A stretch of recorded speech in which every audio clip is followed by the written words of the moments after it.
Hello!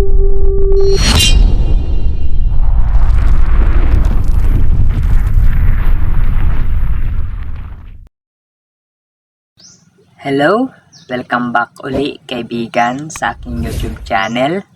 And nandito na naman ako ngayon and magbibigay ako sa inyo ng konting tulong na naman and advice, no, sa inyo. And ngayon, ang ating tatalakayin ay patungkol sa problema ng paghahanap ng matinong lalaki at matinong babae. Okay? Kung ikaw ngayon ay isa kang lalaki or isa ka mang babae, ang video niya ito ay para sa iyo.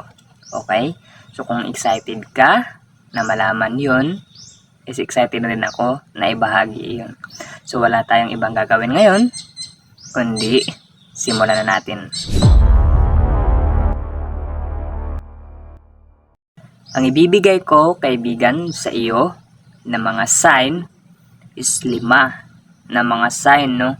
Kung itong mga sign, itong 5 sign na ibibigay ko sa iyo, ay matatagpuan mo talaga sa iyong, kumbaga, iniibigan, na babae man or lalaki. So, talagang huwag ka nang manghihinayang pa, no? And do your best na makuha mo ang kanyang loob and hanggang sa magkatuluyan kayo. Yun naman yung goal mo na magkatuluyan kayo. So, andito ako para magbigay ng sign kung ano ba yung mga sign na based lang yun, no? Ito sa aking karanasan. And based sa aking karanasan, ay kumbaga para sa akin legit, no? Yung mga ganito na sign. Ang unang sign na ibibigay ko sa inyo, punta muna tayo about sa damit. So about sa damit, pag makikita mo, ito kaibigan, nakabase muna to sa babae.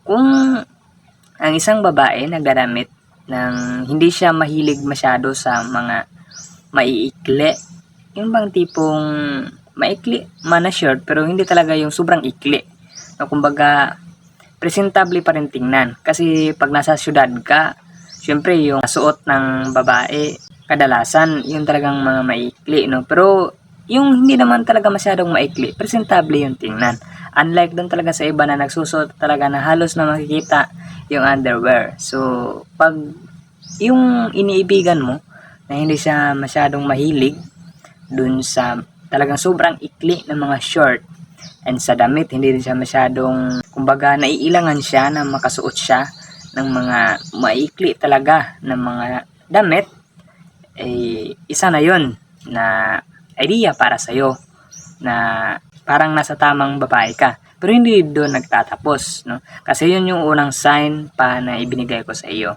So ano ba yung pangalawa? Okay? Yung pangalawa, kaibigan, na sign na mapapansin mo sa iyong iniibigan, pag nakita mo ang isang babae or napapansin mo sa iyong iniibigan, na yun bang tipong hindi siya ma-value? Yung tipong ganun ng mga babae na hindi ma-value. For example, pag binibigyan mo siya ng mamahalin dati na mga regalo, ganyan, pero hindi pa kayo, no? And then syempre tricks mo yun para lumakas ka sa kanya, no? And ma-appreciate, pag makikita mo na ma-appreciate niya yun, doon mag-overthink ka na ng dahan-dahan pag napapansin mo na yun. And yung strategy na gagawin mo, syempre sinanay mo siya, wag mo naman yung talagang damihan yung pagbibigay ng mga mamahaling mga regalo, maliban lang if talagang marami kang pera. Pero if yung pera mo sakto-sakto lang, huwag mo namang dalasan, no? So yung pangatlo na sign, kaibigan, alamin mo yung personal background niya, okay? Kasi syempre hindi naman talaga siya mabubuhay kung wala siyang kaibigan or best friend, no? So yung mga best friend niya, kilalanin mo yun. And para pag makilala mo na yun, eh syempre, malalaman mo na yung mga personal background niya.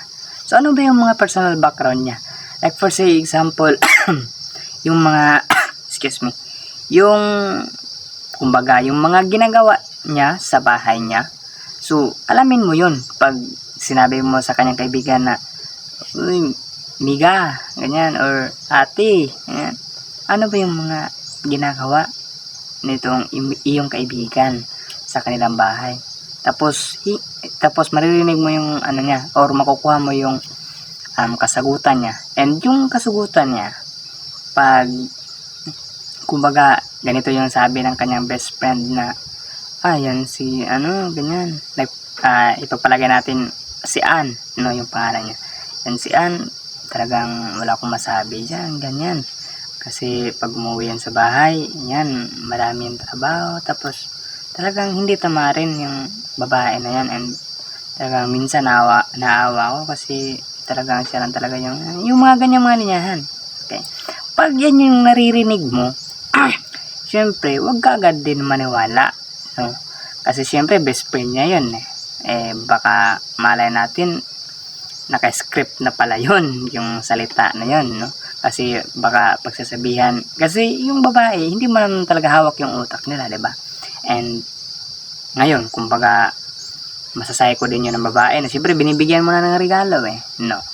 And masasay ko niya na gusto yata ako nito. And siyempre, ang susunod naman na gagawin nito, kilalanin ako. Or, yan, example lang yun. And nagbigay pala siya ng script doon sa kanyang kaibigan. Ganito mo yung sabi niya. So, wag ka agad maniniwala doon, okay? Kasi nga, syempre, yung hinahanap natin ngayon, yung puso mo na buo, napapasok sa relasyon, na buo pa rin. Hindi yung mawawasak. Yun yung goal natin ngayon sa video na to. So, kaibigan, pag narinig mo na yun sa best friend, no, ng iyong nililigawan or iyong iniibigan, alamin mo muna yung istorya ng iyong iniibigan. Huwag ka muna basta-basta maniniwala dun sa kanyang best friend kasi syempre, alam mo na, no? Hindi mo hawak yung utak nila. Pag nakahanap ka ng tiyempo, ganyan, kung malapit lang yung bahay nila, ganyan. Tapos, excuse me, pasensya na kayo kasi inuubo ako. So, pag nakikita mo dun sa kanilang bahay, pag malapit lang yung bahay nila, tapos pag meron ka talaga nakikita lahat ng sinabi ng kanyang best friend, nakita mo talaga na yun talaga yung ginagawa niya. So, stop ka na dun. Kasi, yung sinabi ng best friend niya, totoo lahat. Okay? Pag napatunayan mo na. So, pag yun, napatunayan mo. So, another one na naman, no, na nadagdag dun sa mga sign na talagang hinahanap mo. Okay? So, meron ka ng 3 sign. So, yung pang-apat na sign, kaibigan, makukuha mo siya if papasok ka na sa isang relationship. Okay? So, bakit kung nga ba naisabi na kailangan mo makuha yung pang-apat na sign kapag nasa relationship ka na?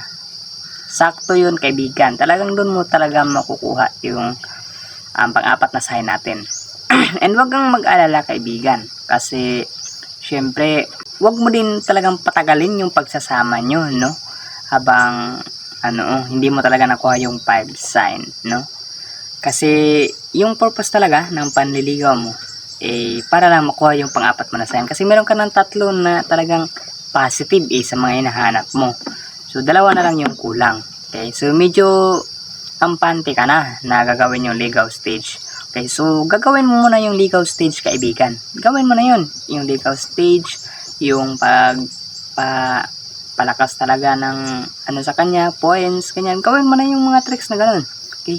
Kasi about naman sa mga regalo ng mga cheap or yung mga mamahalin, wala ka naman problema doon Kasi napatunayan mo naman yun na wala siyang problema doon. And then about sa mga pride niya, ganyan, napatunayan mo na yun. So wala ka na problema doon. For example, naging kayo na. Yan, naging kayo na. Okay.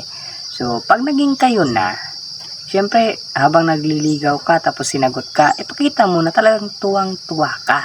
Kung kaya mong lumundag, palundag-lundag ka. Ganyan, para mahalata niya na talagang very happy ka talaga na sinagot ka niya. Okay? But, yun, pagkatapos dun, wag mo munang masyadong ibigay lahat, no? Yung pagmamahal mo. Kumbaga, way mo lang yun para makita yung pang-apat na sign. Okay? So, naging kayo na. Finally, naging kayo na. Ngayon, ang iyong goal na gagawin na is yung makuha ang pang-apat na sign. So, ano ba yung pang-apat na sign? Excuse me. Yung pang-apat na sign, syempre, kayo na, di ba? So, yayain mo siya na kakain ba sa mga street food or basta yung mga cheap na mga hindi cheap, yung ba tipong mga crowded na mga kinakainan doon. So bakit nga ba doon mo siya dadalhin sa crowded na mga area? Kasi parang matrace mo na hindi kanya ikakahiya. Yun yung gagawin mo na tricks para makuha mo yung pang-apat na sign. Ang pang-apat na sign, kaibigan, yung kaya kanyang kaya kanyang ipakita sa maraming tao na nagsasama kayong dalawa. I mean, kasama kayong dalawa. Pero mula sa pagkasagot mo sa kanya, huwag mong masyadong patagalin. No? Kasi nga pag tumatagal, tapos saka mo pa nalaman yung pang-apat na sign, tapos hindi pala gumana, nako, nabibiyak yung puso natin dyan. Okay? So, huwag mo muna masyadong patagalin. So, mula pagkasagot mo, yung finally naging kayo na talaga, mga 2 weeks, gawin mo na if possible. So, napakaswerte mo, nakuha mo na yung pang-apat na sign. And yung pang-5, itong pang-5 kaibigan, talagang medyo, ito na yung pinaka-importante sa isang relationship. Kasi, nasa isang relationship ka na and nakuha mo na yung pang-apat na sign. Pero yung puso mo, wag mo pa rin masyadong ibigay. Even though makuha mo na yung 5 signs, wag mong ibigay pa rin yung buo mong loob. Kasi kaibigan, isipin mo, magtira ka para sa sarili mo. Okay? Kasi hindi mo hawak ng utak ng isang babae, ng isang tao So pag mo na yun, nakuha mo na yun, wag ka rin masyadong magpakampante. Okay? So ano nga ba yung pang-5 na sign?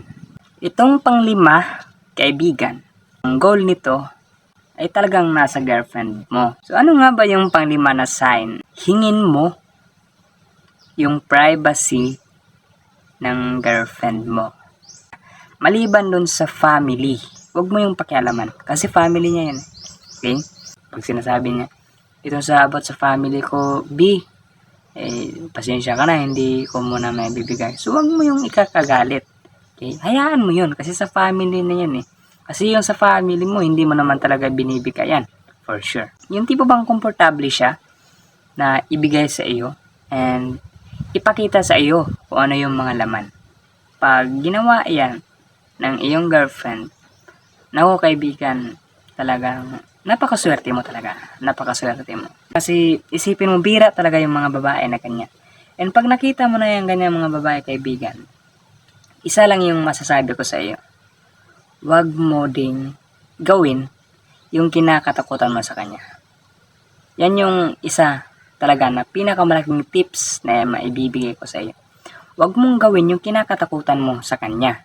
Kasi pag ginawa mo yun, pag siya yung nag-rebat sa'yo, I don't know kung saan ka pupurutin. Kasi ikaw, kumbaga, takot na na yung ginawa mo, takot ka din na gagawin ng girlfriend mo.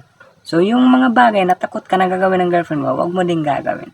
Okay? Kung gagawin mo man, huwag kang magpapahalata. Yun yung tips ko para sa'yo. Kasi yung kasalanan, kaibigan, pag ginawa mo yan, makakaalam yan. Hindi yan masasabing kasalanan. Pero sabi nga ng iba, nagkasabihan tayo na wala daw usok na magaganon. Kukuha sa kamay. Lahat yan lumalabas. So yun yung sign about sa pagpili ng mga tamang babae. Although hindi naman ako babae, pero ngayon meron din akong kinakasama. And gusto kong ibahagi sa inyo yung mga sign na talagang hindi masyadong masasaktan yung puso mo. Kasi yun yung goal ng pagtulong ko, na makabigay din ako sa inyo ng mga idea and mga signs na talagang kakaiwas din sa mga pusong masusugatan. Ang ating susunod na tatalakayin ay patungkol sa lalaki na naman.